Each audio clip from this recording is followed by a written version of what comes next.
Hello, everyone, and welcome back to the Star Wars Sub Podcast, where we talk all things Star Wars. My name is Colin, and my name is Zac, and we're here to break down the Easter eggs and kind of just break down the episode in general of Episode 4 of Skeleton Crew.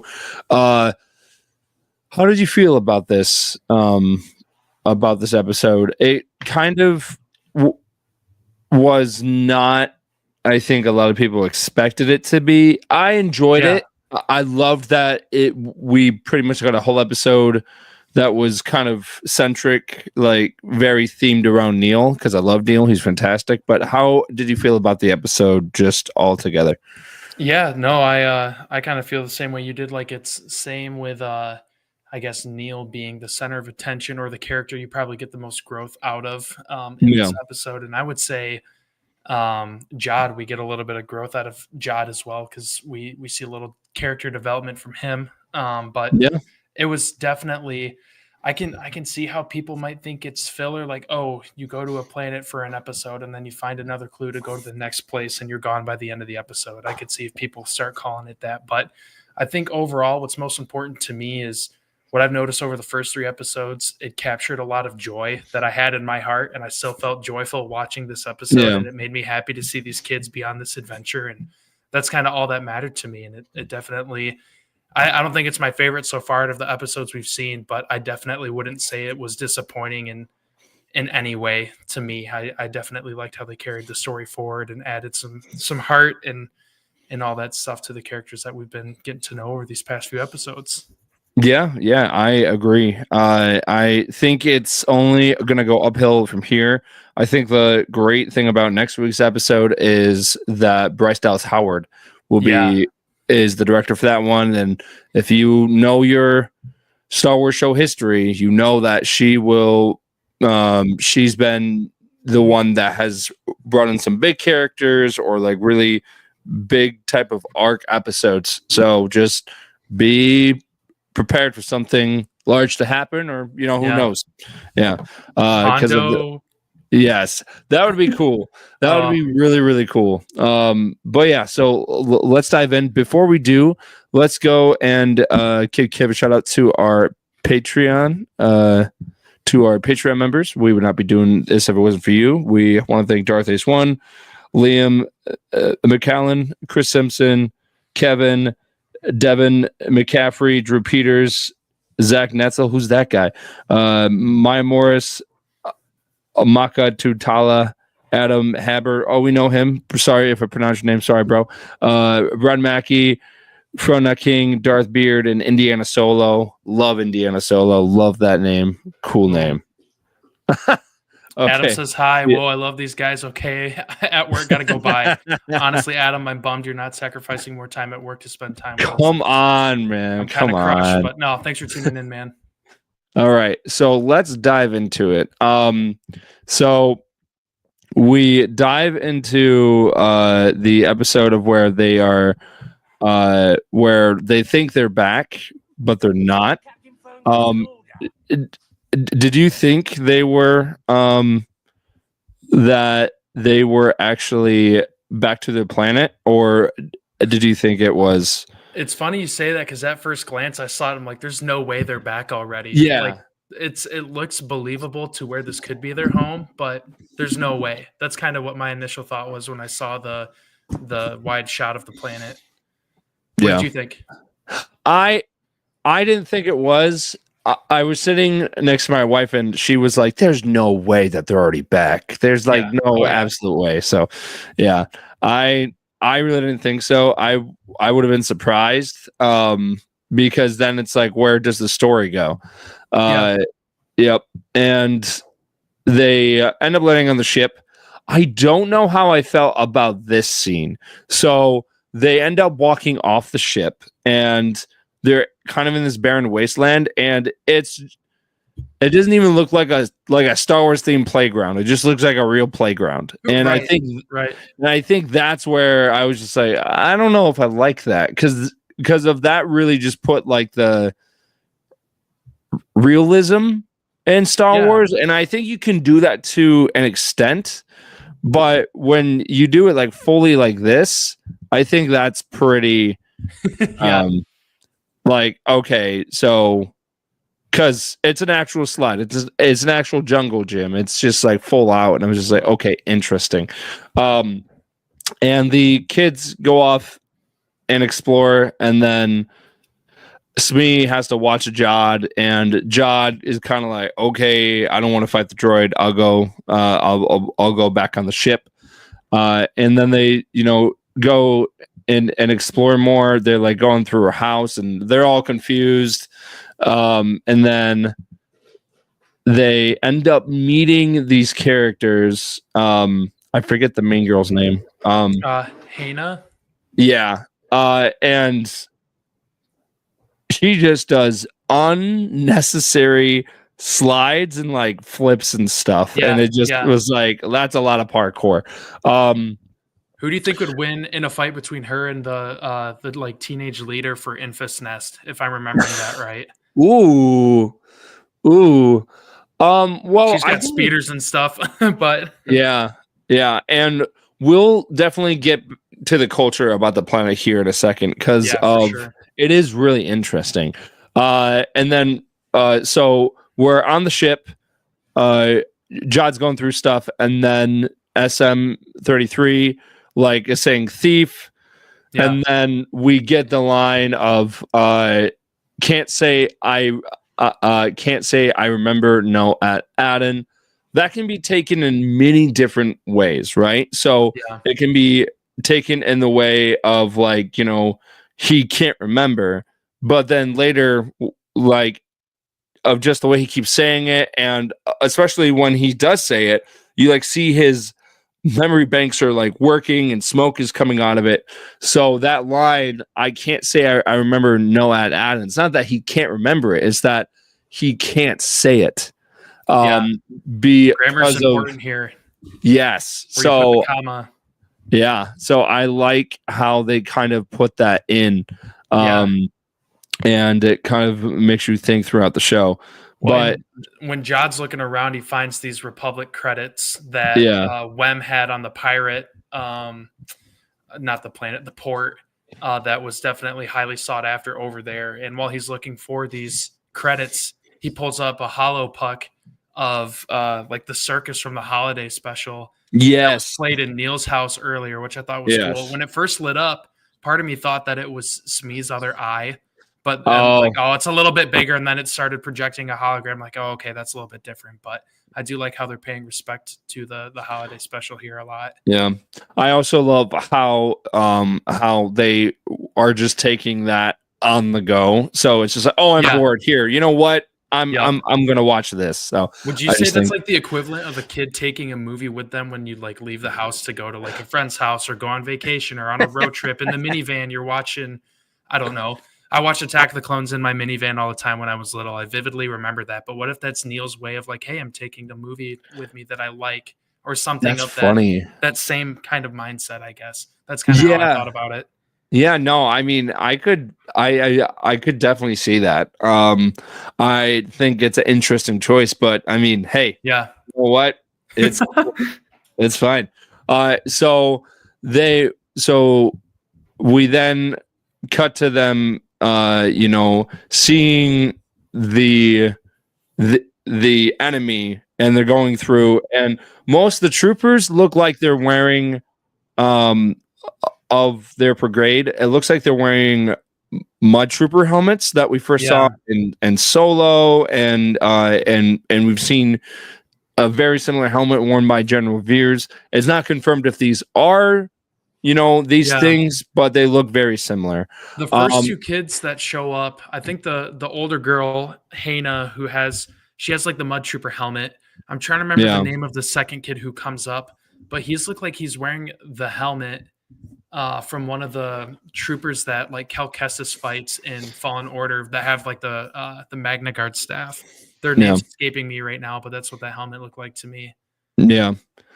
And the other thing is that I really, really enjoy is that we're getting a lot of shots of hammerheads. Also, I mean, like that was their like the name of the character that we saw in the cantina, but we're getting more shots of Ithorians, which is really, really cool because it is a complicated costume, and I love that we keep seeing them throughout the show. And also, they get brought back, and then I thought this kind of chief character, this like kind of general, was going to be some known actor. He's not, as far as I know. I didn't know who he was right away, but the premise, he really wants to train them to kind of use them in battle, so then he doesn't have to sacrifice any of his own soldiers. It was a really interesting, choice. But again, this is war. People are not in their right mind all the time when they're in battle. So totally makes sense. Do you think this planet knew about the Galactic Civil War? Because the people on Aden didn't know about it. I wonder if all the other planets, I got them all written down that are in the circle, like Aden, I don't know. We could go down those names later, but like if all those planets were left out of all that conflict or just weren't aware of it. I don't know, because and that's the beauty of the show, is that there's so much mystery. There's like so much going on to where it's making you think more and more of what the real story is, and if if people are who they say they are. Speaking of which, Jod and Smee are end up like they are going outside, and the enemy is out there, and then Jod's just like, just shoot me, like at this point, like because of cave. He was just like, I don't know what's going on, man, I'm just here. And then and we'll get to that story arc here in a second, because I have a couple of questions about that I would love to discuss. But they are training. We have KB. We actually see KB do pretty well, and then they are going outside, and they kind of discuss and compare their home planets, and it just made us fall in love with Neil even more, and I love that so much, because Neil is a really, not only is he a very unique looking character, but just his personality and everything is just amazing. And I posted on my Instagram saying that he is the Samwise Gamgee of this group. And I know that's saying a lot, because Samwise Gamgee from Lord of the Rings is such a big character, but he is the heart of the group. I know you're not. So no, I really love Neil. Did you enjoy the whole focus on Neil in this episode? I did. I thought it was awesome how he's sitting next to Hannah, and I was in a fight one time, and it was with my little brother, and I still lost, and he was like half my size, and he talks about how he always wants to, avoid fighting. I don't know if he was saying avoid fighting, but fighting's not always the answer, and he's trying to bring the peace that he has known from his planet to a planet that might not know as much peace as his. And I thought that was really precious how you take the innocence of a kid his age and you bring a message like that out into a real, I guess it's not our real world, but like their real world scenario where they're actually in active battle. And I think it touched some hearts, whether you're sitting on your couch or you're in the world on that planet. And I thought it was pretty precious. What were your thoughts on the conversations that they had? I thought it was great. I loved, I love his innocence. I love that he was on a world where there was really no conflict, and now he's being exposed to it, and he's kind of processing everything.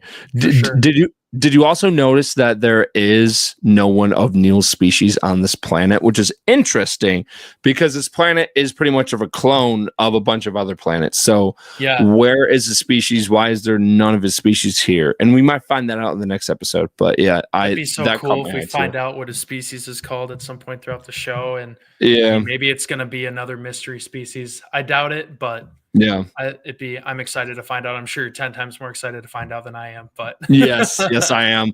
I'm really hoping that it's the same species as the character Hooter from Captain EO. So here's hoping. But the other cool thing is that so this Hada's like group of people are mad because this other group stole their Eope, and we first see these creatures in the Phantom Menace because it's what they have on Tatooine, and it's what we see joke in Star Wars is with the Eope on Tatooine. Ew, P-Usa. Yeah. Yeah. So it's cool that they brought this creature back. We saw it in Obi-Wan Kenobi because of Obi-Wan had one, and he would go places on the planet with it. But we fast forward, and KB, her shooting is really great, and then Wim's like, "Hey, check this out!" And he grabs the giant cannon and he shoots it. He like flies back, and then they're like, "Okay, yeah, time to go into battle, and you guys are going to lead us." And then the kids are like, "Wait, what?" What did you think of I don't know if you noticed a difference, but I'd never seen a blaster bolt look the way it did when they showed it on screen. I don't know if it's because I guess the effects are looking better, if it's a different angle, but it looked like a different blaster bolt than what I've seen in previous iterations of Star Wars. I don't know if it's from this gun initially, or I don't know, something just looked different. I don't know if it was like a training round. I guess I know those are green though, and maybe it was the first rifles they shot before they cut back to using the heavier gun. But there was just something about that, like, oh, maybe that's a different type of blaster we haven't seen before. But that's just the random little things I think about. I'm not sure if it's legit or not. That kind of looks like a cluster. So there's the scatter rifle that we see the Trandoshans use, and it's not your traditional like blaster laser, and it kind of looks like an actual gun. That's what that shot kind of looked like, and it's not very common, but there are some blasters that use actual bullets in Star Wars. But you really don't see it on screen normally. You would normally like see it. Rifle? No, his is different. Okay. I can't think of the name, but like there's like these special blasters that they made to like make it more challenging for Jedi to like block them. So the enemies of the Jedi, probably during the Old Republic days, would use them a lot more. But I don't remember seeing it on screen besides the scatter rifle that we see the Trandoshans, and then you can use it in Star Wars Battlefront, like the newer ones. But yeah, so they are out there. They are ready for this giant battle. Now this is a trailer shot like of where they're all lined up and they're about to fight, and it's the shot right before Jod shows up with SM-33. The kids are confused. They're like, "What's going on?" You can see the sign of relief coming off of Neil. He's like, "Wow, this is great. I didn't have to fight anyone." So that was really interesting. And then the person in charge is like, "Hey, listen, do you want some of these creatures?" And he's like, "No, I want the kids." And the guy's like, "Really? You would want the kids over the creatures? Like, come on." And Jod says that he bought the Eopes off of them, and that's how he got them back. Do you think he's telling the truth there? That's a good question, because I guess we don't know for sure if he was able to keep those Republic credits or not. Maybe he was keeping them for himself, and he's got a much better bargaining chip than we thought. But I've got a feeling at some point, like we're slowly gaining more and more trust with Jod, but I feel like right before the end of the show or the end of the season, there's going to be something he will do to lose the trust of all the main crew again, right? Yeah. And I don't know if it's slowly building up to that, but like we're kind of getting to like him a little bit more. But then there's going to be like he betrays everybody when they get to Atten or something like that. And I don't know. We'll see if he because I mean, you think about the Mandalorian, Din Djarin just wanted to get rid of Grogu when he first found him after he completed what he needed to do with him. I don't know if Jod feels the same way about these kids. He said he wants to form a partnership, but will he stay true to that? His crew is chasing after him, right? After leaving the pirate port. Yeah. I mean, you'd imagine they go to Kim and are kind of like slowly following behind these characters. So I almost imagine that it's going to catch up to him at some point, but we'll see. We'll see what happens. I've got a feeling they're going to catch up to him when they eventually get back to Atten, and he might just kind of turn on the kids. And I don't know. We'll see. I'm kind of getting a little ahead here, but I do think that he did trade the credits for the EOP, but I guess maybe Smee will have something different to say to the kids because he's been around for all of it. So we'll see if he has something different to tell the kids if they ask him about it. Yeah, no, I think it will be very interesting. I think, going back to the third episode of where he has that conflict with that one pirate, because he's grabbing SM-33 and then the one old pirate guy's like, how about we grab the new captain? Right. Alfred Molina, right? His guy? Yes. Okay. And then then the camera pans over to the kids. So we kind of had the same shot here because he's got it where he's around all the pirates. I mean, where he's all around these enemies blast and pointing the blasters at him. Then all of a sudden he's just okay. So it's just did Jod take them out? Is this what's going to scare the kids off? Also, Jod could say that he bought them back, but he just kept the credits for himself, and he's not telling Wim. Wim was very disappointed of when he's like, "Did you take my credits?" And the Jod was like, "Yeah, but I did it to do this." It's a very interesting, scene because the kids are, at that point where can we trust them or not, and us as an audience are kind of going through the same thing. Sure. We're just like, can we actually trust Jod at this point? He is a old pirate captain. He's a pirate. Pirates tend to lie. I mean, Jack Sparrow and Hondo Ohnaka, just the list goes on. So it's just, it's going to be really interesting to see what ends up happening. I do like Jod. And I did have a theory that there's 7 or 8 names that Jod has. So my theory was each episode we would find out a new name for Jod. But we didn't because no one called him a new name in this one. But called him the baby. The baby said, he's like, "Come here, baby." Yes. So then Neil does a goodbye to Haida, and then she kisses him on the cheek and then runs off and does a side flip out of a box and just runs off. Yes. Hopefully a lot of unnecessary parkour, but hey. Hopefully that I don't know, maybe that little kiss on the cheek gives Neil enough confidence to talk to his crush back on Aden. I don't know if that'll if there's a last shot of the last episode, they're in the classroom or whatever, and he's got the courage to talk to his crush. But I don't know, just Neil's the low-key little Rizzler, and we're all starting to see it unfold. And then the mystery really picks up because they're on their way to the supervisor tower.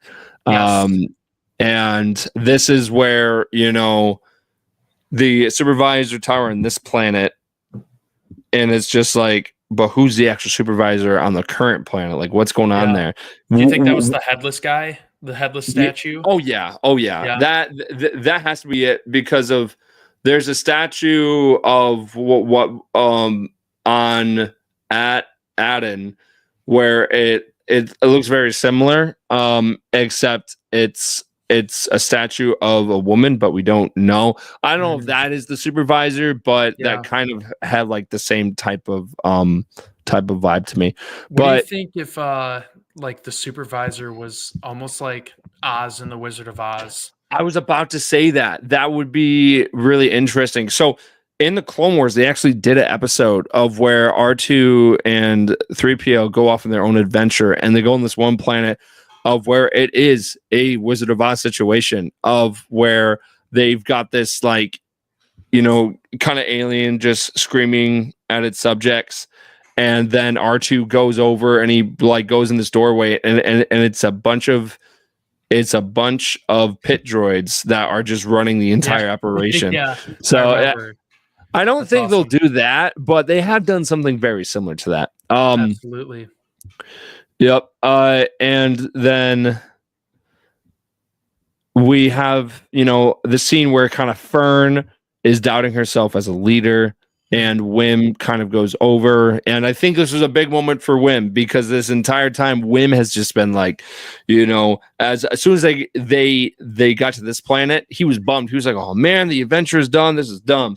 So it is really cool to like see him, where like, he's finding his place in the group. And I love that now the group is actually going off and doing their like actual stuff together where they're more comfortable because you can see them actually functioning as a group.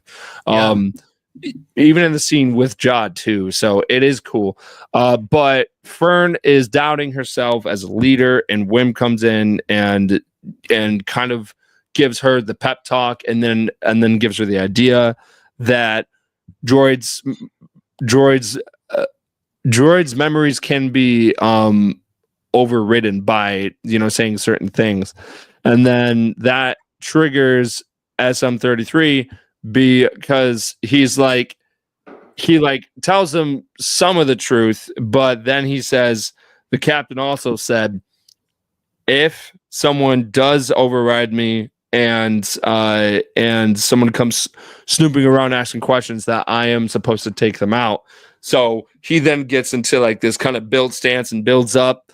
And he's about to take out Fern, KB, and Wim. And Neil throws a rock. He finds his courage. It's fantastic. And then he's charging after Neil. We're all like, no, Neil Nation, no. And then all of a sudden, Jod comes in and he turns off the switch. Yeah. And our boy Neil is okay. He just faints and he passes out. And then that's the end of the episode. There wasn't really that many Easter eggs in this episode. And I wasn't really bothered by that. I like how, yes, it was slow, but I think it really helped out the plot. Noah from YouTube says, with there being 4 episodes left, do you think the rest of the kids and Jod will have episodes that center around them in a similar fashion? Yes and no. I could see them sharing episodes. I think that Jod would be a big one where we'll dive in, might have a flashback episode. I definitely want a whole episode of which I hope is next week's, where we learn of how the ship actually got to Aden, who the captain was. That ends up being a celebrity cameo. Like, hey, it'd be cool. But there is a lot of potential there. We haven't really focused on KB. We have focused on Wim, Fern, and Neil now, but we haven't focused on KB. So I'm curious if we're gonna get that because KB, just her like head, like piece, the head right? Piece. That opens up a lot of like story there. Like, why does she have one? Because of when we saw her parents, we didn't see her parents having one. So I'm curious. Yeah. That was interesting. I also kind of thought of another random, I guess, little Easter egg when Smee did like I don't know, his arms were extending, he's getting taller. Did that remind you, what was the droid from Star Wars Rebels that crash landed? On their base? And whatever that droid was, it was like the original concept for C-3PO, and they like turned it into some crazy like assassin, even though it wasn't technically an assassin droid. I can't remember what it was called, but it was like white and purple or something. And it just, I don't know. I just remember like its hands split and like a gun came out. And I don't know. That's kind of what that reminded me of a little bit when Smee was running around and starting to tackle everybody. For a split second, he reminded me of the Iron Giant, like because of like he just got in the stance and and he like his like fist came out, and yeah, no, I can't wait until they make Smee into an action figure, because I'm getting that right away. But yeah, I think next week is going to be the episode that's going to be a big one, just because Bryce Dallas Howard is going to be directing it. These next 2 episodes are going to be really interesting, because this next episode comes out on Christmas Eve, and then the one after that comes out on New Year's Eve. So right. Yeah. So it is going to be a very interesting, time for us. David and the rest of us have to discuss it further, but I think we talked about like doing a pre-show on that Monday, and then like a post-show on that weekend of Sunday or something. Nice. Just because it's the holidays, and we all want to be with our families and everything, so we might have to do that 2 weeks in a row, but we'll let you know. But yeah, so I'm excited for next week's episode. It's kind of like a Christmas present, which is super, super cool. But yeah. What if they end up at another one of these planets that start with at? What I guess I got the list here. There I think there were 4 more. We saw the at Aravan, at Akoda, at Atuyu, and at Irisa, okay, something like that. And I'm like, well, I don't know. I wonder if what was the one that they were on, at Akron? Yes. Yeah. So I mean, I hope they don't just end up on the next planet on the list. You know what I mean? And that I don't think they will, but it's kind of interesting to see that there's a little bit more of a copy and paste to these planets than we're kind of realizing initially. And I don't know. You almost wonder what if they were put there? I don't know. That's a little crazy, but yeah, I don't know. There's a lot of mystery, like you said, Colin, and I'm super excited to see that unfold as the season continues on, and there's definitely a lot to look forward to. Yeah, I think the main questions I really want, these are just the questions I want answered. I'm not talking about the things I want on the show. Like I'm talking about other questions. What is the history of these planets? How were they created? Who is the supervisor? Is the treasure actually at Aden, or is it on one of the other planets and it's just a ruse? How did the ship get there? I could go on. I have a lot of questions, but we're halfway through the show now. So I think they're doing great with the pacing. I hope next week's episode isn't as slow. I hope it picks up a tiny bit more. But yeah. From Noah on YouTube, do y'all get a Fallout vibe from the show? The at planets all feel like various vaults that served a specific purpose. Perhaps the supervisor destroyed the other ones once they met their purpose. That is a very, very good theory. I could see them doing that. What do you think, Zach? So I've seen a little bit of Fallout, and I know the different vaults had their different purposes. I guess based on, that is a great theory. I think that's incredible. Yeah. But now that makes me think, what are the purposes of all the different planets? Because it's kind of a little bit of a mystery. And at what point, does the supervisor just say, okay, I'm done with you? Like, does every planet have its own supervisor, or is there or maybe all the supervisors on all the different planets report to one guy or whoever? I guess it's kind of. Was it a failed experiment by the Old Republic, and they were like, this society isn't really working, we're just gonna kind of leave it? But then it's like, why is Aden thriving then still? What happened to at Akron and the other planets? Like, what happened to them that made them not okay, but Aden is fine? Is it because the treasure is there and they're still searching for it, or the people there don't know where the treasure is? No, it's interesting. Yeah, definitely a lot of things to think about over the next week as we anticipate the next episode. Yeah. I think that's it for this one. I'm I'm playing Indiana Jones and the Great Circle, so I will be doing a review for it soon. It's been a fun game so far. Did you buy an Xbox for it? No, my friend Craig is letting me borrow his Xbox, so I'm very thankful. And I forgot I had Game Pass, so I pretty much got the game for free. So I was like, hell yeah. Sweet. There you go.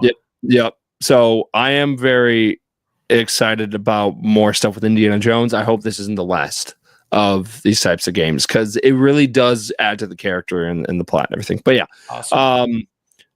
Yeah, so we will see you all next week at some point. Happy holidays. Zach, is there any words of wisdom that you want to leave with the audience? Don't take any wood nickels out there, folks. Gotta watch out for them wood nickels.